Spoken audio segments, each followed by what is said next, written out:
സ്വാഗതം top 10ലേക്ക്. VD. സതീശന്റെ ചലഞ്ചിന് Pinarayi Vijayan yes മൂളിയതിലൂടെ ചരിത്രത്തിലാദ്യമായി പ്രതിപക്ഷ നേതാവും മുഖ്യമന്ത്രിയും നേർക്കുനേരുള്ള സംവാദത്തിന് വേദിയൊരുങ്ങുകയാണ്. വിവാദ വഴിയെ പോയി ഒടുവിൽ വികസന വഴിയിലൂടെ പയറ്റി നോക്കാമെന്ന ചിന്തയിലാണ് ഇരുവരും. 10 വർഷത്തിന് മുൻപുള്ള വികസന താരതമ്യത്തിന് മുഖ്യമന്ത്രിയെ വെല്ലുവിളിച്ച വി.ഡിയോട് തങ്ങളുടെ പ്രോഗ്രസ് കാർഡ് നിരത്താൻ റെഡിയാണെന്ന് അറിയിച്ചിരിക്കുകയാണ് മുഖ്യൻ. സമയവും സ്ഥലവും പറഞ്ഞാൽ മതി, അവിടെ വരാമെന്നറിയിച്ച് കാര്യങ്ങൾ ഉഷാറാക്കുന്നുണ്ട് വി.ഡി.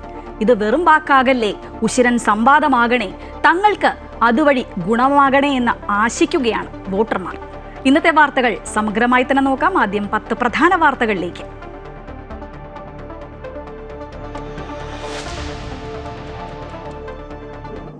വളരെ സന്തോഷമല്ലേ, അത് ഇപ്പോഴെങ്കിലും അതിന് തയ്യാറാകുന്നുണ്ടെങ്കിൽ വളരെ നല്ലത്. വികസന വിഷയങ്ങളിൽ സംവാദമാകാം എന്ന മുഖ്യമന്ത്രിയുടെ മറുപടിയെ സ്വാഗതം ചെയ്യുന്നു. തെരഞ്ഞെടുപ്പ് പ്രചരണത്തിൽ പരസ്പരം വെല്ലുവിളിച്ച് മുഖ്യമന്ത്രിയും പ്രതിപക്ഷ നേതാവും. വികസന കാര്യത്തിൽ സംവാദമാകാമെന്ന പ്രതിപക്ഷ നേതാവിന്റെ വെല്ലുവിളി ഏറ്റെടുത്ത് മുഖ്യമന്ത്രി. വികസനം മാത്രമാകരുതെന്നും എല്ലാ കാര്യങ്ങൾക്കും മറുപടി ഉണ്ടാകണമെന്നും പിണറായി വിജയൻ. മുഖ്യമന്ത്രി പറയുന്ന സമയത്ത് പറയുന്ന സ്ഥലത്തെത്താമെന്ന വി.ഡി. സതീശൻ. കൊല്ലത്ത് മുഖ്യമന്ത്രിയുടെ വാർത്താ സമ്മേളനത്തിനിടെ നാടകീയ രംഗങ്ങൾ. പാർട്ടി അനുഭാവമുള്ള മാധ്യമങ്ങൾക്ക് മാത്രം മറുപടി. പ്രതിഷേധവുമായി മറ്റ് മാധ്യമപ്രവർത്തകർ.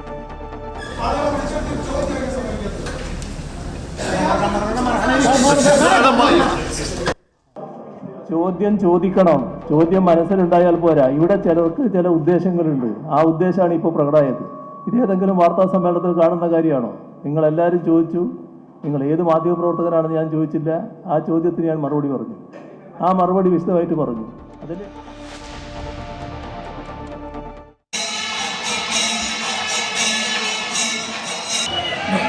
UDF ക്യാമ്പിന് ആവേശമായി രാഹുൽ ഗാന്ധി. മോദിയും പിണറായിയും കൂട്ടുകച്ചവടം നടത്തുകയാണെന്ന് പുതുപ്പള്ളിയിലെ റാലിയിൽ രാഹുൽ. റബ്ബറിന്റെ താങ്ങുവില 300 രൂപയാക്കുമെന്ന് കർഷകർക്ക് വാഗ്ദാനം. കേരളത്തിൽ ഒരു വനിതാ മുഖ്യമന്ത്രി ഉണ്ടാകണമെന്നും രാഹുൽ. പോറ്റിയെ കേറ്റി എന്ന പാരഡി ഗാനം പാടി പത്തനംതിട്ടയിലെ പ്രചരണം. സ്വർണം കട്ടു അരപ്പ. It's very interesting because from this line you can understand the truth of the election in Kerala. പ്രചരണത്തിനായി പ്രധാനമന്ത്രി ശനിയാഴ്ച തിരുവല്ലയിൽ.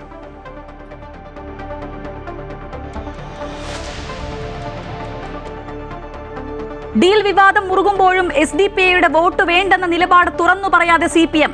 നിയമത്ത് BJP ജയിക്കാതിരിക്കണമെന്ന് ആഗ്രഹിച്ച് വോട്ട് ചെയ്യുന്നവർ ഉണ്ടെങ്കിൽ അത് എന്തിന് തടയണമെന്ന് MA ബേബി. ചോദ്യങ്ങളിൽ നിന്ന് ഒഴിഞ്ഞുമാറി മുഖ്യമന്ത്രി. SDPI വോട്ട് വേണ്ടെന്ന് പറയില്ലെന്ന് തോമസ് ഐസക്. മത തീവ്രവാദത്തിന്റെ വോട്ട് വേണ്ട എന്ന് ബിനോയ് വിശ്വം.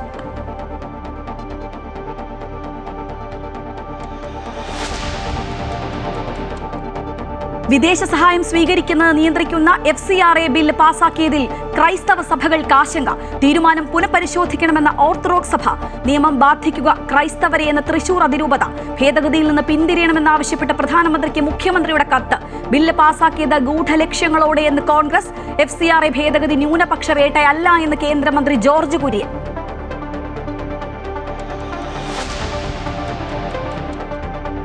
പയ്യന്നൂരിലെ രക്തസാക്ഷി ഫണ്ട് തട്ടിപ്പിൽ ബാങ്ക് രേഖകളുമായി വി. കുഞ്ഞികൃഷ്ണൻ. പുറത്തുവിട്ടത് 5 ലക്ഷം രൂപ ഏരിയ സെക്രട്ടറി സ്വന്തം പേരിലാക്കിയതിന്റെ വിവരങ്ങൾ. കൂടുതൽ തെളിവുകളുണ്ട് എന്ന് കുഞ്ഞികൃഷ്ണൻ.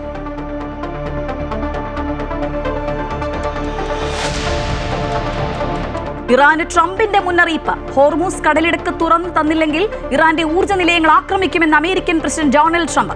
അമേരിക്ക മുന്നോട്ട് വച്ച സമാധാന നിർദ്ദേശങ്ങൾ തള്ളി ഇറാൻ. US നിലപാടുകൾ അപ്രായോഗികവും യുക്തിരഹിതവുമെന്ന് ഇറാൻ. കുവൈറ്റിന് നേരെയുണ്ടായ ഡ്രോൺ ആക്രമണത്തിൽ ഒരു ഇന്ത്യക്കാരൻ മരിച്ചു.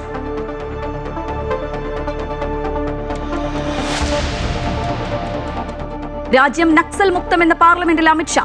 ആയുധം കയ്യിലെടുക്കുന്നവരെ വെറുതെ വിടില്ലെന്നും മാവോയിസ്റ്റുകളെ ഇല്ലാതാക്കിയത് മോദി സർക്കാരെന്നും അമിത്ഷാ. പ്രഖ്യാപനം പാർലമെന്റിലെ നക്സൽ വിരുദ്ധ നടപടികളിലെ ചർച്ചയിൽ. जो कह रहे हैं उनको मैं बताना चाहता हूं, मैं 50 बार कह चुका हूं सार्वजनिक मंचों पर, बस्तर के हर तहसील में जाकर कह चुका हूं, हथियार डाल दीजिए, सरकार आपके पूरे पुनर्वसन की व्यवस्था करेगी.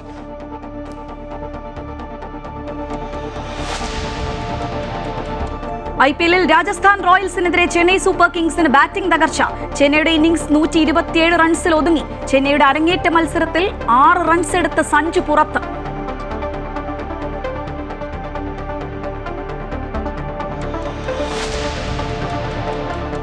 തമിഴ്നാട്ടിൽ നിയമസഭാ തെരഞ്ഞെടുപ്പിൽ നാമനിർദ്ദേശ പത്രിക സമർപ്പിച്ച് വിജയും സ്റ്റാലിനും. വിജയുടെ വില്ലുവാക്കത്തെ TVK പൊതുയോഗം റദ്ദാക്കി.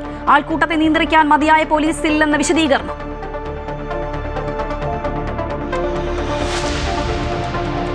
സ്റ്റോറി ഓഫ് ദി ഡേ: പ്രായം പറയുന്ന നമ്പറുകളുടെ അപൂർവ ശേഖരം. ഒടുവിൽ പ്രതിപക്ഷ നേതാവിന്റെ വെല്ലുവിളി ഏറ്റെടുത്തിരിക്കുകയാണ് മുഖ്യമന്ത്രി. സംസ്ഥാനത്തെ വികസന കാര്യങ്ങളിൽ സംവാദത്തിന് തയ്യാറാണോ എന്ന ചോദ്യത്തിന് തയ്യാറാണെന്നും, എന്നാൽ വികസനം മാത്രം വിഷയമാകരുത് എന്നുമാണ് മുഖ്യമന്ത്രി പറഞ്ഞത്. അതിന് ഓക്കെ പറഞ്ഞിരിക്കുകയാണ് VD സതീശൻ. മുഖ്യമന്ത്രി പറയുന്ന സ്ഥലത്ത് പറയുന്ന സമയത്ത് സംവാദത്തിന് എത്തുമെന്നും എല്ലാ വിഷയങ്ങളെക്കുറിച്ചും ചർച്ച ചെയ്യാമെന്നും സമ്മതിച്ചു. വളരെ സന്തോഷമല്ലേ? അത് ഇപ്പോഴെങ്കിലും അങ്ങനെ തയ്യാറാകുന്നുണ്ടെങ്കിൽ വളരെ നല്ലത്. അപ്പോൾ ഒരു കാര്യം നിങ്ങൾ ആലോചിച്ചാൽ മതി കേട്ടോ.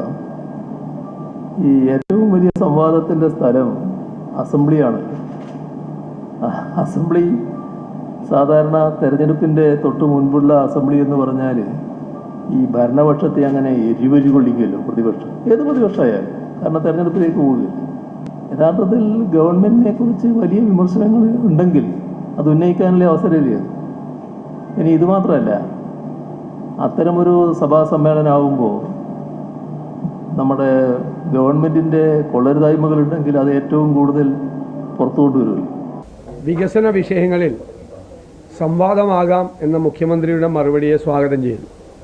അദ്ദേഹം പറയുന്ന സമയത്തും അദ്ദേഹം പറയുന്ന സ്ഥലത്തും ഞാൻ ആ സംവാദത്തിന് ചെല്ലാൻ തയ്യാറാണ്. പിന്നെ നിയമസഭ ഉപയോഗിച്ചില്ല എന്ന് പറഞ്ഞു. നിയമസഭയിൽ കഴിഞ്ഞ 5 വർഷക്കാലം നന്നായി ഈ ഗവൺമെൻറ്റിനെതിരായിട്ട് അതിശക്തമായി ഞങ്ങൾ സംസാരിച്ചിട്ടുണ്ട്. എല്ലാ കാര്യങ്ങളും ഞങ്ങൾ പറഞ്ഞിട്ടുണ്ട്. ഞാൻ കേരളത്തിൻ്റെ മുഖ്യമന്ത്രി ശ്രീ പിണറായി വിജയനെ വെല്ലുവിളിക്കുന്നു. നിങ്ങൾക്ക് ധൈര്യമുണ്ടെങ്കിൽ നിങ്ങൾ പറ, ഞങ്ങൾക്ക് SDPIയുടെ പിന്തുണ വേണ്ട. എന്തായാലും സംസ്ഥാന രാഷ്ട്രീയത്തിൽ അപൂർവമായ ഒരു സംവാദത്തിനാണ് വഴിയൊരുങ്ങുന്നത്. നിർണായക തെരഞ്ഞെടുപ്പ് വേളയിൽ സാക്ഷാൽ മുഖ്യമന്ത്രിയും പ്രതിപക്ഷ നേതാവും നേർക്കുനേർ സംവാദത്തിന് വെല്ലുവിളിക്കുന്നു. സംവാദം നടക്കുമെന്ന് ഉറപ്പിക്കാനാകില്ലെങ്കിലും പരസ്പരം വെല്ലുവിളിച്ച ഇരുവരുടെയും നിലപാടുകൾ ഈ തെരഞ്ഞെടുപ്പ് വേളയിൽ കൗതുകം ജനിപ്പിക്കുകയാണ്. മാധ്യമങ്ങളുടെ ആവർത്തിച്ചുള്ള ചോദ്യങ്ങളോട് ക്ഷുഭിതരാകുന്ന ഇരുവരും നിയമസഭയ്ക്ക് പുറത്ത് ആദ്യമായി നേർക്കുനേർ വന്നാൽ എന്താകും സംഭവിക്കുക? വിശകലനങ്ങളുമായി അൻഫിലി ഡിസൂസ ചേരുകയാണ്. അൻഫിൽട്ട്, ഇപ്പോൾ സൂചിപ്പിച്ചതുപോലെ സംവാദം സംഭവിക്കുമോ എന്നറിയില്ല. സംഭവിച്ചാൽ അത് ചരിത്രം. എന്തായാലും തെരഞ്ഞെടുപ്പ് രംഗം ചൂടുപിടിക്കുകയല്ലേ? തീർച്ചയായും കേരള രാഷ്ട്രീയത്തിൽ തന്നെ ഈ തെരഞ്ഞെടുപ്പ് സമയത്തോ അല്ലെങ്കിൽ അതിനു മുൻപോ പിൻപോ ഒന്നും തന്നെ കേട്ടുകേൾവിയില്ലാത്ത ഒരു സംവാദം എന്ന് തന്നെ പറയേണ്ടി വരുന്നു. മുഖ്യമന്ത്രിയും പ്രതിപക്ഷ നേതാവും പോരടിക്കുന്നു.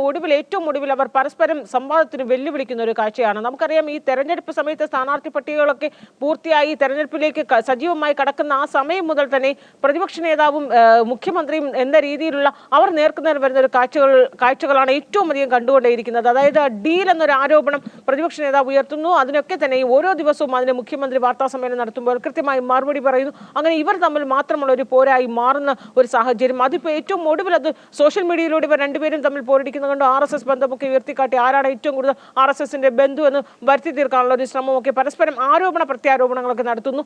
അത് ഏറ്റവും കൂടുതൽ അതൊരു പാരമ്യത്തിൽ എത്തി നിൽക്കുമ്പോൾ പരസ്പരം സംവാദത്തിന് വെല്ലുവിളിക്കുന്ന ഒരു കാഴ്ച കഴിഞ്ഞ ദിവസം നമ്മൾ കണ്ടതാണ്.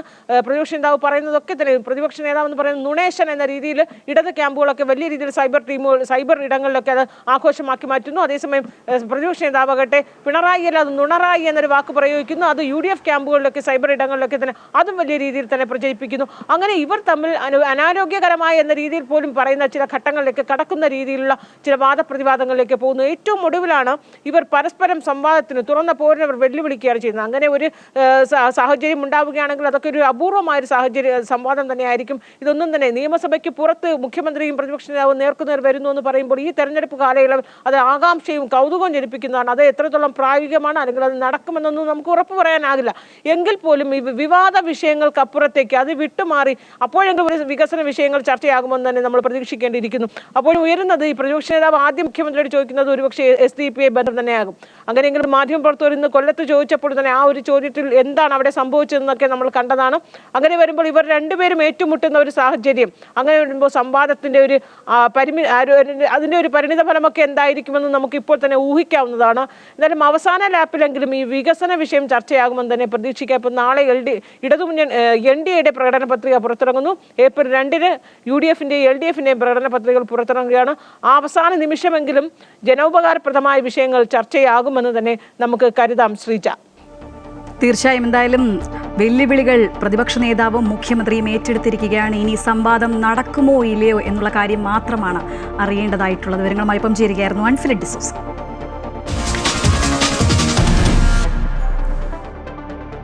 ഇന്നലെ പ്രധാനമന്ത്രി NDAയുടെ തെരഞ്ഞെടുപ്പ് രംഗം കളറാക്കിയെങ്കിൽ ഇന്ന് UDF ക്യാമ്പിന് ആവേശമേകി രാഹുൽ ഗാന്ധി എത്തി. ശബരിമല ഉൾപ്പെടുന്ന പത്തനംതിട്ടയുടെ പൾസ് അറിയാവുന്നതുകൊണ്ട് സ്വർണം കട്ടവൻ ആരപ്പ എന്ന പാരഡി വരികൾ ചോദിച്ചുകൊണ്ടാണ് പ്രസംഗം തുടങ്ങിയത് പോലും. ഡീലിനെ കുറിച്ചും പറയാതിരുന്നില്ല. സ്വർണ്ണക്കടത്ത് കേസിൽ മുഖ്യമന്ത്രിയെ രക്ഷിക്കാൻ പ്രധാനമന്ത്രി നരേന്ദ്രമോദി ഒത്തുകളിക്കുന്നു എന്ന ആ ആരോപണം വീണ്ടും ഉയർത്തി. സ്വർണം കട്ടു അരപ്പ Swarnam Katatu Arappa. It's very interesting because from this line you can understand the truth of the election in Kerala. ഈ ഒരൊറ്റ വാചകത്തിൽ നിന്ന് തെരഞ്ഞെടുപ്പിന്റെ മൂഡ് എന്താണെന്ന് മനസ്സിലാകുമെന്നും അയ്യപ്പന്റെ സ്വർണം കവർന്ന് അവിടെ ചെമ്പ് കൊണ്ട് വെച്ചവരാണ് LDF നേതാക്കളെന്നും രാഹുൽ ആരോപിച്ചു. ഹൈന്ദവ വിശ്വാസങ്ങളെക്കുറിച്ച് എപ്പോഴും സംസാരിക്കുന്ന പ്രധാനമന്ത്രി നരേന്ദ്രമോദി കേരളത്തിലെത്തുമ്പോൾ ശബരിമലയിലെ സ്വർണ്ണക്കൊള്ളയെക്കുറിച്ച് മൗനം പാലിക്കുന്നത് CPM-നെ രക്ഷിക്കാനാണെന്നും സ്വർണ്ണക്കൊള്ളക്കാരെ സംരക്ഷിക്കുന്നതിലൂടെ മോദിയുടെ താൽപര്യം ക്ഷേത്രങ്ങളല്ല മറിച്ച് ഇടത് മുന്നണിയുടെ നിലനിൽപ്പാണെന്നും കൂട്ടിച്ചേർത്തു. UDF അധികാരത്തിൽ വന്നാൽ സ്വർണ്ണക്കൊള്ള അന്വേഷിക്കുമെന്നും കള്ളന്മാരെ നിയമത്തിൽ മുന്നിൽ കൊണ്ടുവരുമെന്നും രാഹുൽ ഉറപ്പു നൽകി. Steal from one of Kerala's biggest temples. When they steal the gold and replace it with brass, when they insult the temple, when nothing is done to the people who steal the gold, Narendra Modi keeps quiet. That he can control the LDF government because of corruption. BJPക്ക് കേരളത്തിൽ UDF വരുന്നത് തടയണം. കാരണം കോൺഗ്രസിനെയാണ് അവർ ഭയപ്പെടുന്നത്. CPM-ന് ദേശീയ തലത്തിൽ BJPയെ വെല്ലുവിളിക്കാൻ കഴിയില്ലെന്ന് അവർക്കറിയാം. American president Donald ട്രംപിന് മുന്നിൽ മോദി കീഴടങ്ങിയതുപോലെ സാമ്പത്തിക അഴിമതികൾ ചൂണ്ടിക്കാട്ടി മോദി പിണറായി വിജയനെ നിയന്ത്രിക്കുകയാണ്. രാജ്യത്തെ അദാനിക്കും അംബാനിക്കും വിറ്റതുപോലെ കേരളത്തെയും ഈ കൂട്ടുകെട്ട് തകർക്കുകയാണെന്ന് രാഹുൽ കുറ്റപ്പെടുത്തി. There are no interrogations of your chief minister taking place. There are no interrogations of his family members taking place. There is no pressure or attack on the chief minister of Kerala. Because both the LDF and the BJP are in partnership. There is the LDF which is being helped by the hidden hand of the BJP. 10 വർഷത്തെ ഭരണത്തിലൂടെ കേരളത്തെ തകർച്ചയിലേക്ക് നയിച്ച LDF-ന് ഇപ്പോൾ ഇടതുപക്ഷ സ്വഭാവമില്ല. അവർ കുത്തകകളെ സഹായിക്കുന്ന BJP നയമാണ് സ്വീകരിക്കുന്നത്. Rubber കർഷകരുടെ കണ്ണീർ കാണാത്ത സർക്കാരിനെതിരെ ജനങ്ങൾ വിധിയെഴുതുമെന്നും UDF-ന്റെ ഗ്യാരണ്ടികൾ കേരളത്തെ വീണ്ടെടുക്കുമെന്നും പറഞ്ഞാണ് രാഹുൽ ഗാന്ധി പ്രസംഗം അവസാനിപ്പിച്ചത്. പത്തനംതിട്ടയിലും അടൂരിലും ആവേശോജ്വലമായ സ്വീകരണമാണ് UDF പ്രവർത്തകർ രാഹുലിന് ഒരുക്കിയിരുന്നത്. News desk Amrita TV. UDF എന്നാൽ എന്തുണ്ട് കാര്യം? വാഗ്ദാനങ്ങൾ ഇന്ന് കോട്ടയത്ത് അക്കമിട്ട് നിരത്തുകയായിരുന്നു രാഹുൽ ഗാന്ധി. ആരോഗ്യ സുരക്ഷാ പദ്ധതി നടപ്പാക്കും. ഇടത് സർക്കാർ തകർത്ത കേരളത്തിലെ ആരോഗ്യ മേഖലയെ പുനർജീവിപ്പിക്കും. സ്ത്രീകളുടെ ക്ഷേമമാണ് UDF-ന്റെ ലക്ഷ്യം. റബ്ബറിന്റെ താങ്ങുവില 300 രൂപയാക്കും. ഉമ്മൻചാണ്ടിയുടെ ഓർമ്മകൾ ഉറങ്ങുന്ന കോട്ടയത്തെ മണ്ണിൽ നിന്നുകൊണ്ട് അദ്ദേഹത്തെക്കുറിച്ച് പരാമർശിക്കാനും രാഹുൽ മറന്നില്ല. 50 വർഷത്തിലധികം പുതുപ്പള്ളിയുടെ MLA ആയിരുന്ന ഉമ്മൻചാണ്ടിയുടെ സ്മരണയ്ക്കായി അദ്ദേഹത്തിന്റെ നാട്ടിൽ ഒന്നും നടപ്പായില്ല. UDF സർക്കാർ നടപ്പാക്കുന്ന ആരോഗ്യ സുരക്ഷാ പദ്ധതിക്ക് ഉമ്മൻചാണ്ടിയുടെ പേര് നൽകുമെന്നും അങ്ങനെ ഉമ്മൻചാണ്ടി എന്ന പേര് എന്നും ജനമനസ്സുകളിൽ നിലനിൽക്കുമെന്നും രാഹുൽ ഗാന്ധി പറഞ്ഞു. Chandiji was a compassionate leader who protected the people of Kerala. So in that spirit, we are naming our new healthcare program in his name. Now, after the UDF government comes to power, every single family will have 25 lakh rupees healthcare insurance for themselves. And the whole of Kerala will know that Chandiji might not be physically with us, but he is with us and his name will be there every single time a person takes medical insurance in Kerala. റബ്ബറിന്റെ താങ്ങുവില 250 രൂപയാക്കുമെന്ന LDF പ്രകടന പത്രികയിലെ വാഗ്ദാനം നടപ്പായില്ല. ഈ വർഷവും താങ്ങുവില 200-ൽ എത്തിക്കാനേ ഇടത് സർക്കാരിന് കഴിഞ്ഞുള്ളൂ. UDF അധികാരത്തിലെത്തുമ്പോൾ ആദ്യ മന്ത്രിസഭാ യോഗത്തിലെ തീരുമാനം റബ്ബറിന്റെ താങ്ങുവില 250 രൂപയായി പ്രഖ്യാപിക്കുക എന്നതായിരിക്കുമെന്നും രാഹുൽ ഗാന്ധി പറഞ്ഞു. We are in the business of protecting our farmers. The first cabinet meeting of the next UDF government will fix the price of rubber at 250 rupees. In fact, that will be the first decision that the cabinet of Kerala is going to take when it is formed. കേരളത്തിൽ നിന്നും ഭാവിയിൽ ഒരു വനിതാ മുഖ്യമന്ത്രി ഉണ്ടാകണമെന്നാണ് താൻ ആഗ്രഹിക്കുന്നത്. സ്ത്രീകളുടെ ഉന്നമനമാണ് UDFന്റെ ലക്ഷ്യം. അതിനാലാണ് സ്ത്രീകൾക്ക് ബസ്സിൽ സൗജന്യ യാത്രയും കോളേജ് വിദ്യാർത്ഥിനികൾക്ക് സ്കോളർഷിപ്പും ഉറപ്പു നൽകുന്നതെന്നും രാഹുൽ ഗാന്ധി പറഞ്ഞു. കോട്ടയം ജില്ലയിൽ പുതുപ്പള്ളി മണ്ഡലത്തിലെ പാമ്പാടി, കോട്ടയം മണ്ഡലത്തിലെ കഞ്ഞിക്കുഴി, ഏറ്റുമാനൂർ മണ്ഡലത്തിലെ അതിരമ്പുഴ എന്നിവിടങ്ങളിൽ UDF തെരഞ്ഞെടുപ്പ് പ്രചരണ പരിപാടികളിൽ രാഹുൽ ഗാന്ധി പങ്കെടുത്തു. ചാണ്ടിയുമ്മനൊപ്പം സൈക്കിൾ സവാരി നടത്തിയാണ് പാമ്പാടിയിലെ വേദിയിൽ നിന്നും രാഹുൽ ഗാന്ധി മടങ്ങിയത്. അമൃത ന്യൂസ്, കോട്ടയം.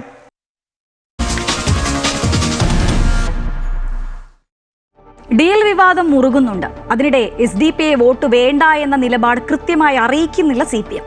നേമത്ത് BJP ജയിക്കാതിരിക്കണമെന്ന് ആഗ്രഹിച്ച് വോട്ട് ചെയ്യുന്നവർ ഉണ്ടെങ്കിൽ അത് എന്തിന് തടയണമെന്നാണ് party general secretary MA Baby ഇന്ന് ചോദിച്ചത്.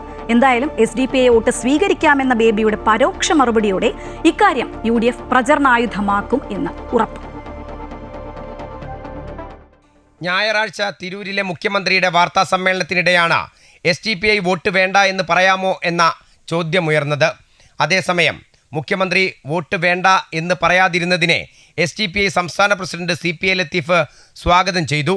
മുഖ്യമന്ത്രിയുടെ SDP ചോദ്യത്തിന് ഉത്തരം ലഭിക്കാത്ത പശ്ചാത്തലത്തിലാണ് CPIM ജനറൽ സെക്രട്ടറി MA ബേബിയോട് ഇതേ ചോദ്യങ്ങൾ ആവർത്തിച്ചത്. UDF അഭ്യർത്ഥന മാനിച്ചല്ലേ കാസർഗോഡ് SDP സ്ഥാനാർത്ഥിയെ പിൻവലിച്ചതെന്ന് ഉത്തരം പറഞ്ഞ MA ബേബി SDP വോട്ട് വേണ്ട എന്ന് പറയാൻ തയ്യാറായതുമില്ല. കാസർഗോട്ടിലെ ഒരു മണ്ഡലത്തിലെ UDFന്റെ അഭ്യർത്ഥനയെ മാനിച്ചുകൊണ്ട് ഞങ്ങളുടെ സ്ഥാനാർത്ഥിയെ പിൻവലിക്കുന്നു എന്നാണ് SDP പറഞ്ഞത്.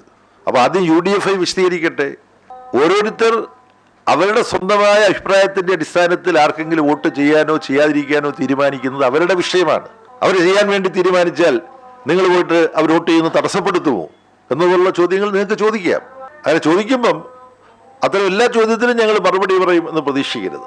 SDP മത്സരിക്കാത്ത 103 സീറ്റുകളിൽ ആരെ പിന്തുണയ്ക്കുമെന്ന് പ്രഖ്യാപിക്കാത്ത SDP നേമത്ത് CPM സ്ഥാനാർത്ഥി V ശിവൻകുട്ടിയെ പിന്തുണയ്ക്കുമെന്നും അറിയിച്ചു. ഇതിനെ CPM ജനറൽ സെക്രട്ടറിയും പരോക്ഷമായി സ്വാഗതം ചെയ്യുന്നു.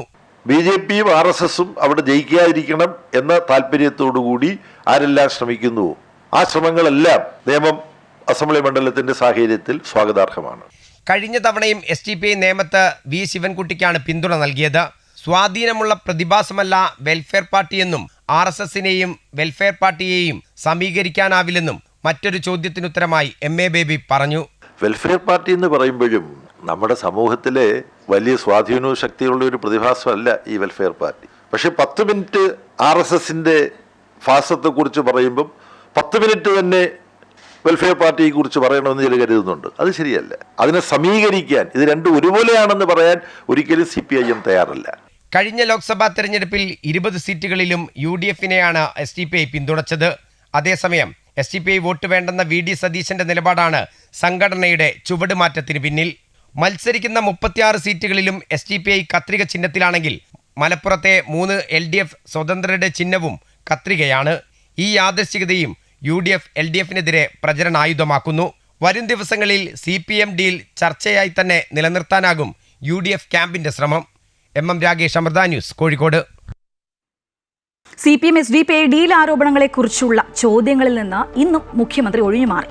കൊല്ലത്ത് തെരഞ്ഞെടുപ്പ് പ്രചരണങ്ങളുടെ ഭാഗമായി നടത്തിയ വാർത്താ സമ്മേളനത്തിൽ നാടകീയ രംഗങ്ങളാണ് ഉണ്ടായത്. പാർട്ടി അനുഭവമുള്ള മാധ്യമങ്ങൾക്ക് മാത്രം മറുപടി നൽകി മടങ്ങിയ മുഖ്യമന്ത്രി പിന്നീട് തിരികെ എത്തിയെങ്കിലും SDP ബന്ധപ്പെട്ട ചോദ്യങ്ങൾക്ക് പ്രതികരിച്ചില്ല. കൊല്ലത്ത് തെരഞ്ഞെടുപ്പ് പ്രചാരണങ്ങളുടെ ഭാഗമായുള്ള പൊതുയോഗങ്ങളിൽ പങ്കെടുക്കാനെത്തിയ മുഖ്യമന്ത്രി പിണറായി വിജയൻ രാവിലെ വാർത്താ സമ്മേളനം വിളിച്ചു ചേർത്തു. ഇടതു സർക്കാരിന്റെ ഭരണനേട്ടങ്ങൾ അക്കമിട്ട് പറഞ്ഞ മുഖ്യമന്ത്രി കേന്ദ്ര സമീപനങ്ങളെയും കോൺഗ്രസ് നിലപാടുകളെയും രൂക്ഷമായി വിമർശിച്ചു. തുടർന്നായിരുന്നു മാധ്യമപ്രവർത്തകരുടെ ചോദ്യങ്ങൾ. വികസന കാര്യങ്ങൾ ചർച്ച ചെയ്യാൻ പ്രതിപക്ഷ നേതാവ് VD സതീശൻ വെല്ലുവിളിച്ചതും മുണ്ടക്കൈ ചൂരൽമല പുനരധിവാസത്തിൽ കോൺഗ്രസിന്റെ നിലപാടുകളും ചോദ്യങ്ങളായപ്പോൾ വിമർശനങ്ങളോടെ മുഖ്യമന്ത്രി അതിനൊക്കെ മറുപടി നൽകി. എന്നാൽ ഈ സമയം SDP ഡീൽ ആരോപണങ്ങളെക്കുറിച്ചുള്ള ചോദ്യങ്ങൾ ഉയർന്നെങ്കിലും ഇനി നാളെ എന്ന മറുപടി നൽകി മുഖ്യമന്ത്രി വാർത്താസമ്മേളനം അവസാനിപ്പിച്ചു. വളരെ സന്തോഷമല്ലേ. അത് ഇപ്പോഴെങ്കിലും അങ്ങനെ തയ്യാറാകുന്നുണ്ടെങ്കിൽ വളരെ നല്ലത്. തുടർന്ന് ക്ഷുഭിതനായി തിരികെ എത്തിയ മുഖ്യമന്ത്രി CPM SDPI ഡീൽ ആരോപണങ്ങളെക്കുറിച്ചുള്ള ചോദ്യങ്ങൾക്ക് മറുപടി നൽകുമെന്ന് പ്രതീക്ഷിച്ചെങ്കിലും പ്രതികരിച്ചത് ഇങ്ങനെയായിരുന്നു. ഇവിടെ ചിലർക്ക് ചില ഉദ്ദേശങ്ങളുണ്ട്. ആ ഉദ്ദേശമാണ് ഇപ്പോൾ പ്രകടമായത്. ഇതേതെങ്കിലും വാർത്താ സമ്മേളനത്തിൽ കാണുന്ന കാര്യമാണോ? നിങ്ങളെല്ലാവരും ചോദിച്ചു. നിങ്ങൾ ഏത് മാധ്യമപ്രവർത്തകരാണെന്ന് ഞാൻ ചോദിച്ചില്ല. ആ ചോദ്യത്തിന് ഞാൻ മറുപടി പറഞ്ഞു. ആ മറുപടി വിശദമായിട്ട് പറഞ്ഞു. അതല്ലേ ഉണ്ടായത്. നിങ്ങളെല്ലാവരും കേട്ടിരിക്കുകയല്ലേ. നിങ്ങളെ ചിലരുടെ മനസ്സിൽ ചോദ്യം ഉണ്ടാവും. ആ ചോദ്യത്തിന് നിങ്ങൾ ചോദിച്ചാലേ ഉത്തരം പറയാൻ പറ്റൂ. എല്ലാവർക്കും ചോദ്യം ചോദിക്കാൻ ഒരു പത്രസമ്മേളനത്തിൽ അവസരം കിട്ടിയെന്ന് വരുമോ? അപ്പോൾ സമയം കഴിഞ്ഞു. അതുകൊണ്ടാണ് ഞാൻ അവസാനിപ്പിക്കുന്നത്. എല്ലാ വർഗീയ ശക്തികളെയും ഒരുപോലെ എതിർക്കുന്നുവെന്നും ഒരു വർഗീയ ശക്തിയുമായും CPM-ന് ബന്ധമില്ലെന്നും മുഖ്യമന്ത്രി പറയുമ്പോഴും SDPI വോട്ടിനെക്കുറിച്ചുള്ള ചോദ്യങ്ങൾക്ക് മുഖ്യമന്ത്രിക്കും CPM നേതാക്കൾക്കും വ്യക്തമായ മറുപടിയില്ല. ഇതോടെ CPM SDPI ഡീൽ എന്ന കോൺഗ്രസ് ആരോപണം വലിയ രാഷ്ട്രീയ വിവാദത്തിലേക്കാണ് ഇപ്പോൾ എത്തി നിൽക്കുന്നത്. അമൃത ന്യൂസ്, കൊല്ലം. ആര് വോട്ട് ചെയ്താലും ചാപ്പകുത്തി മാറ്റി നിർത്തില്ലെന്നും SDPI വോട്ട് വേണ്ടെന്ന് പറയില്ലെന്നും CPM കേന്ദ്ര കമ്മിറ്റി അംഗം തോമസ് ഐസക്കും പറഞ്ഞു. SDPI വോട്ട് ചെയ്യുന്നത് വികസനത്തിനായിരിക്കും. വികസനത്തിനും മതനിരപേക്ഷതയ്ക്കും പിന്തുണയ്ക്കുന്ന ഏത് സംഘടനയുടെയും വോട്ട് വാങ്ങുമെന്നും തോമസ് ഐസക് പറയുന്നു. പോലെ മതരാഷ്ട്രവാദത്തിൽ വിശ്വസിക്കുന്ന പാർട്ടികളുമായിട്ട് അവിശുദ്ധ പരസ്യ ബന്ധത്തിലാണ്. SDPI-യുമായിട്ട് മഞ്ചേശ്വരത്ത് UDF ആണ് ചർച്ചയ്ക്ക് പോയത്. നിങ്ങൾ സ്ഥാനാർത്ഥിയെ പിൻവാങ്ങണം, നിങ്ങൾ തനിച്ച് വോട്ട് പിടിക്കാൻ ഞങ്ങൾക്ക് നഷ്ടമാണ് എന്ന് പറഞ്ഞ ധാരണയിൽ എത്തിയത് UDF ആണ്. ഞങ്ങൾ അതിനുള്ള ചർച്ചയ്ക്കില്ല. പക്ഷേ ഞങ്ങളുടെ നിലപാടിന് ആര് പിന്തുണച്ചാലും മതനിരപേക്ഷത, ന്യൂനപക്ഷ അവകാശങ്ങൾ സംരക്ഷിക്കും. അതോടൊപ്പം കേരളത്തിലെ വികസനത്തെ മുന്നോട്ട് കൊണ്ടുപോകുക. ആര് പിന്തുണച്ചാലും ആ വോട്ട് എന്ത് വേണ്ടെന്ന് ഞങ്ങളെന്തിന് പറയണം? അതെ, ഞങ്ങളതുകൊണ്ട് ഞങ്ങളുടെ നിലപാടിൽ എന്തെങ്കിലും വെള്ളം ചേർക്കുന്നുണ്ടോ? ഇല്ലല്ലോ. എന്തായാലും LDF മതഭ്രാന്തന്മാരുടെ വോട്ട് വാങ്ങില്ല എന്ന് CPI സംസ്ഥാന സെക്രട്ടറി ബിനോയ് വിശ്വം ഇന്ന് പറഞ്ഞു. തങ്ങൾക്ക് മനുഷ്യരുടെ വോട്ട് മതിയെന്നും തീവ്രവാദമാണ് മതമെന്ന് കരുതുന്നവരുടെ വോട്ട് വേണ്ട എന്നും ബിനോയ് വിശ്വം അറിയിച്ചു. തീവ്രവാദത്തിൻ്റെ മറയാക്കി മതത്തെ മാറ്റുന്ന ഒരാശയത്തിൻ്റെയും സംഘടനയുടെയും കൂടെ ഞങ്ങളില്ല. അവരുടെ കൂടെ ഞങ്ങളില്ല. ഞങ്ങൾക്ക് എല്ലാ മനുഷ്യൻ്റെയും വോട്ട് മതി. മനുഷ്യന്റെ മാത്രം വോട്ട് മതി. മനുഷ്യന്റെ മാത്രം വോട്ട് മതി അദ്ദേഹം പറഞ്ഞത്. തീവ്രവാദത്തിലൂടെ ഞങ്ങളില്ല. വിദേശ സഹായം സ്വീകരിക്കുന്നത് നിയന്ത്രിക്കുന്ന FCRA ബില്ല് പാസാക്കിയതിൽ ക്രൈസ്തവ സഭകൾക്ക് ആശങ്ക. തീരുമാനം പുനഃപരിശോധിക്കണമെന്ന് ഓർത്തഡോക്സ് സഭ. നിയമം ബാധിക്കുന്നത് ക്രൈസ്തവരെയാണെന്ന് തൃശൂർ അതിരൂപത പറയുന്നു. ബില്ലിൽ നിന്ന് പിന്തിരിയണമെന്നാവശ്യപ്പെട്ട് പ്രധാനമന്ത്രിക്ക് മുഖ്യമന്ത്രി കത്തയച്ചു. ബിൽ പാസാക്കിയത് ഗൂഢലക്ഷ്യങ്ങളോടെയാണെന്ന് കോൺഗ്രസും ആരോപിക്കുന്നു. FCRA ഭേദഗതി ക്രൈസ്തവ സഭകളെ ആശങ്കയിലാഴ്ത്തുന്നതെന്ന് ഓർത്തഡോക്സ് സഭാ അധ്യക്ഷൻ ബസേലിയോസ് മാർത്തോമ മാത്യൂസ് തൃതീയൻ കത്തോലിക്ക ബാവ പറഞ്ഞു. ഓർത്തഡോക്സ് സഭയുടെ 3 FCRA അക്കൗണ്ടുകൾ 2 വർഷമായി ബ്ലോക്ക് ചെയ്തിരിക്കുകയാണ്. ഇതിന് വ്യക്തമായ കാരണം സർക്കാർ പറയുന്നില്ല.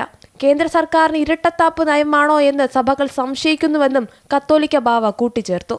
ഏതെങ്കിലും കാരണം പറഞ്ഞിട്ട് അതെല്ലാം ബ്ലോക്ക് ചെയ്തതിന് ശേഷം അതെല്ലാം ഏറ്റെടുക്കാനുള്ളതായിരിക്കുന്ന നിയമമുണ്ടാകുന്നു എന്ന് പറയുന്നത് സഭകൾ ഇതുവരെ ചെയ്തുകൊണ്ടിരിക്കുന്നതും മുന്നോട്ട് ചെയ്തുകൊണ്ടിരിക്കുന്നതുമായ പ്രവർത്തനങ്ങളെയും വളരെ ആശങ്കയിലാർത്തുന്നു. പണം കിട്ടിയ സ്ഥാപനങ്ങളുടെയോ പ്രസ്ഥാനങ്ങളുടെയോ വസ്തുവകകൾ കണ്ടുകെട്ടാനുള്ള നിയമമാണിതെന്ന് മാർ ആൻഡ്രൂസ് താഴത്ത് പറഞ്ഞു. ഇങ്ങനെ ഒരു ബില്ലിന്റെ ആവശ്യമില്ലെന്നും ആൻഡ്രൂസ് താഴത്ത് കൂട്ടിച്ചേർത്തു. കേന്ദ്ര ആഭ്യന്തര സഹമന്ത്രി പാർലമെന്റിൽ അവതരിപ്പിച്ചിരിക്കുന്ന FCRA ബില്ല് അത് ക്രൈസ്തവർക്ക് ഒരുപാട് ആശങ്കകൾ വരുത്തുന്നതാണെന്നാണ് വിദഗ്ധരത് പഠിച്ചവർ പറഞ്ഞത്. ബിൽ പ്രകാരം വിദേശ പണം സ്വീകരിക്കാൻ കഴിയുന്ന ഏക സംഘടന RSS ആണെന്ന് രാഹുൽ ഗാന്ധി പറഞ്ഞു. അദാനി വഴി നരേന്ദ്രമോദിക്കും RSSനും നേരിട്ടും വിദേശ സഹായം സ്വീകരിക്കാം. ഇങ്ങനെ പ്രത്യേക നിയമം ഉണ്ടാക്കാൻ മാത്രം RSSന് എന്താണ് പ്രത്യേകത ഉള്ളതെന്നും രാഹുൽ ഗാന്ധി ഇന്ന് കോട്ടയത്ത് ചോദിച്ചു. ഗൂഢലക്ഷ്യങ്ങളോടെയാണെന്ന് FCRA ബില്ല് പാസ്സാക്കിയതെന്നും കോൺഗ്രസ് അഖിലേന്ത്യാ ജനറൽ സെക്രട്ടറി KC വേണുഗോപാൽ. മുസ്ലിം വിഭാഗത്തെ ലക്ഷ്യമാക്കിയാണ് ഭേദഗതി കൊണ്ടുവരുന്നതെങ്കിലും മറ്റെല്ലാ വിഭാഗങ്ങളിലേക്കും ഇത് നീളുമെന്നും അദ്ദേഹം പറഞ്ഞു. ഈ ബില്ല് അടിയന്തരമായി പിൻവലിക്കാൻ തയ്യാറാകണം. സന്നദ്ധ സേവനം നടത്തുന്ന ഒരുപാട് സംഘടനകളെ, നിഷ്പക്ഷമായും നീതിപൂർവമായും ആത്മാർത്ഥമായും പ്രവർത്തനം നടത്തുന്ന സംഘടനകളെ ലക്ഷ്യം വെച്ചുകൊണ്ടുള്ള ടാർഗറ്റ് ചെയ്തുള്ള ബില്ലാണ്. അതേസമയം ബിൽ ന്യൂനപക്ഷ വേട്ടയല്ലെന്ന് കേന്ദ്രമന്ത്രി ജോർജ് കുര്യൻ വ്യക്തമാക്കി. വിദേശ സഹായം സ്വീകരിക്കുന്നതിനായി 16,000-ഓളം അപേക്ഷകളിൽ 3,000 എണ്ണം മാത്രമാണ് ന്യൂനപക്ഷ സമുദായങ്ങളിൽ നിന്നുള്ളത്. നിയമപ്രകാരമുള്ള നടപടികളിൽ അപ്പീൽ നൽകാൻ അവസരമുണ്ടാകുമെന്നും ജോർജ് കുര്യൻ പറഞ്ഞു. 16,000 പേരാണ് ഒരു വർഷം ഇത് അപേക്ഷിക്കുന്നത്. അതിലേതാണ്ട് 3,000 അപേക്ഷകളാണ് ന്യൂനപക്ഷത്തിൻ്റെ ഉള്ളത്, ബാക്കിയുള്ളത് അല്ലാത്തതാണ്. അപ്പോൾ അങ്ങനെയാവുമ്പോൾ ന്യൂനപക്ഷത്തിന് മാത്രമായിട്ട് എങ്ങനെ ഒരു നിയമം വരുന്നത്? News desk Amrita TV. തൃശൂരിൽ നിർണായക കൂടിക്കാഴ്ച നടത്തി PS ശ്രീധരൻപിള്ള. കൽദായ സുറിയാനി സഭാ ആസ്ഥാനത്ത് സഭാധ്യക്ഷൻ മാർ ഔഗീൻ കുര്യാക്കോസുമായി ശ്രീധരൻപിള്ള ചർച്ച നടത്തി. സഭാ ട്രസ്റ്റിമാരും കൂടിക്കാഴ്ചയിൽ പങ്കെടുത്തു. FCRA ഭേദഗതി സംബന്ധിച്ച് ക്രൈസ്തവ സഭകളിൽ അതൃപ്തി തുടരുന്നതിനിടയിലാണ് നിർണായക കൂടിക്കാഴ്ച. തൃശൂർ അതിരൂപത UDF സ്ഥാനാർത്ഥി രാജൻ പല്ലനെ പിന്തുണയ്ക്കാനാണ് സാധ്യതയെന്നും പത്മജയെ പിന്തുണയ്ക്കണമെന്ന് കൽദായ സഭയോട് ശ്രീധരൻപിള്ള ആവശ്യപ്പെട്ടതായാണ് സൂചന. പ്രധാനമന്ത്രി ക്രൈസ്തവ വിശ്വാസികൾക്കൊപ്പമെന്നും ചർച്ചയിൽ ശ്രീധരൻപിള്ള പറഞ്ഞു.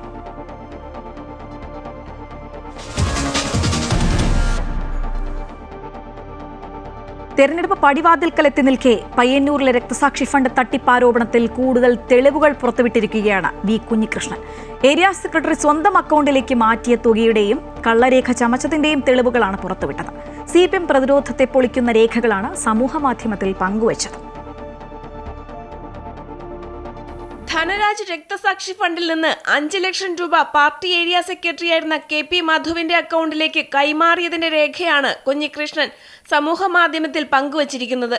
നിഷേധിക്കാൻ പറ്റാത്ത തെളിവുകൾ സംസാരിക്കട്ടെ എന്ന മുഖവുരയോടെയാണ് ബാങ്ക് ഇടപാടിനെയും ധനരാജിനായി നിർമ്മിച്ച വീടിന്റെ വരവ് ചെലവ് കണക്കുകളും കുഞ്ഞികൃഷ്ണൻ പരസ്യപ്പെടുത്തിയിരിക്കുന്നത്. പയ്യന്നൂർ റൂറൽ ബാങ്കിലെ മെയിൻ ബ്രാഞ്ചിലെ രക്തസാക്ഷി ഫണ്ട് അക്കൗണ്ടിൽ നിന്ന് 2018 ജൂലൈ 9-നാണ് ഏരിയ സെക്രട്ടറിയായിരുന്ന KP മധുവിന്റെ വ്യക്തിഗത അക്കൗണ്ടിലേക്ക് പണം കൈമാറിയത്. ഈ 5 ലക്ഷം രൂപ ധനരാജിന്റെ വീടിന്റെ നിർമ്മാണ ചെലവുമായി ബന്ധപ്പെട്ട വരവ് ചെലവ് കണക്കിൽ ഉൾപ്പെടുത്തിയതിന്റെ വിശദാംശങ്ങളും പോസ്റ്റിലുണ്ട്. ജൂലൈ 9-ന് തന്നെ ഈ പണം വീട് നിർമ്മാണത്തിന് നൽകിയെന്നാണ് പാർട്ടി കണക്കിൽ പറയുന്നത്. ധനരാജ് രക്തസാക്ഷി ഫണ്ടിനായി പിരിച്ച തുകയിൽ വെട്ടിപ്പ് നടത്തിയതിന് ഇതിൽ കൂടുതൽ എന്ത് തെളിവ് വേണമെന്നും പോസ്റ്റിൽ കുഞ്ഞികൃഷ്ണൻ ചോദിക്കുന്നുണ്ട്. ഈ തെളിവുകൾ പയ്യന്നൂരിലെ ജനങ്ങൾ മനസ്സിലാക്കും.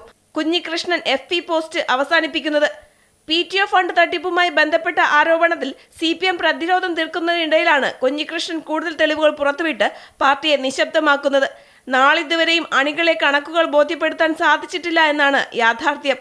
അമൃത ന്യൂസ്, കണ്ണൂർ.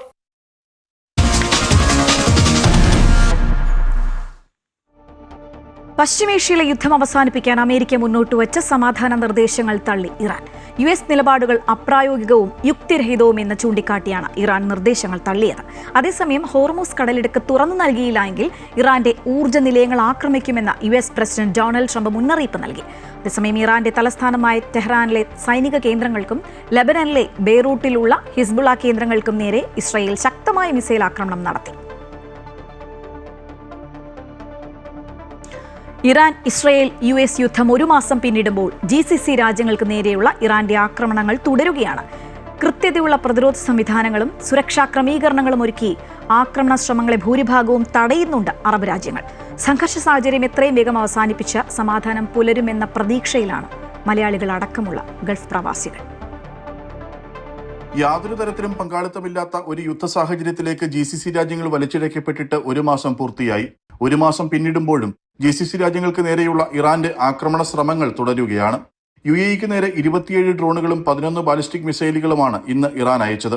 യുദ്ധം തുടങ്ങിയ ഫെബ്രുവരി 28 മുതൽ ഇന്നുവരെ 1941 ഡ്രോണുകളും 425 ബാലിസ്റ്റിക് മിസൈലുകളും 15 ക്രൂയിസ് മിസൈലുകളും UAEയിലേക്ക് മാത്രം ഇറാൻ അയച്ചു. ഇവയിൽ ഭൂരിഭാഗവും UAEയുടെ കൃത്യതയാർന്ന പ്രതിരോധ സംവിധാനം തകർത്തു.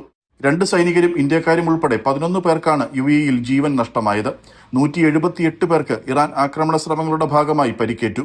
സിവിലിയൻ കേന്ദ്രങ്ങളും അടിസ്ഥാന സൗകര്യങ്ങളും ലക്ഷ്യമിട്ടുള്ള ഇറാന്റെ ആക്രമണ ശ്രമങ്ങളെ GCC രാജ്യങ്ങളെല്ലാം ഒറ്റക്കെട്ടായി അപലപിച്ചു. സൂക്ഷ്മതയോടെയുള്ള പ്രതിരോധ സംവിധാനങ്ങളും സുരക്ഷാ ക്രമീകരണങ്ങളും ഉള്ളതിനാൽ ഗൾഫ് രാജ്യങ്ങളിൽ സാധാരണ ജനജീവിതത്തെ യുദ്ധം കാര്യമായി ബാധിച്ചിട്ടില്ല. ചർച്ചകളിലൂടെയും നയതന്ത്ര ഇടപെടലുകളിലൂടെയും യുദ്ധം എത്രയും വേഗം അവസാനിക്കുമെന്നുള്ള പ്രതീക്ഷയിലാണ് എല്ലാവരും. Amrita news, middle east. American ഡോളറിനെതിരെ ഏറ്റവും താഴ്ന്ന നിലയിലേക്ക് കൂപ്പുകുത്തി ഇന്ത്യൻ രൂപ. ഈ സാമ്പത്തിക വർഷം അവസാനിക്കാൻ ഒരു ദിവസം മാത്രം ബാക്കി നിൽക്കെയാണ് രൂപയുടെ ഡോളറിനെതിരെയുള്ള വിനിമയ നിരക്ക് 95 കടന്നത്. ഒരു ഘട്ടത്തിൽ 95 രൂപ 20 പൈസയിലേക്ക് തകർന്ന ശേഷം വൈകുന്നേരത്തോടെ 94 രൂപ 58 പൈസയിലേക്ക് തിരിച്ചുവരവ് നടത്തി. നാളുകളായി രൂപ നേരിടുന്ന കനത്ത സമ്മർദ്ദത്തിന്റെ നേർസാക്ഷ്യമാണ് രൂപ നേരിടുന്ന വെല്ലുവിളി.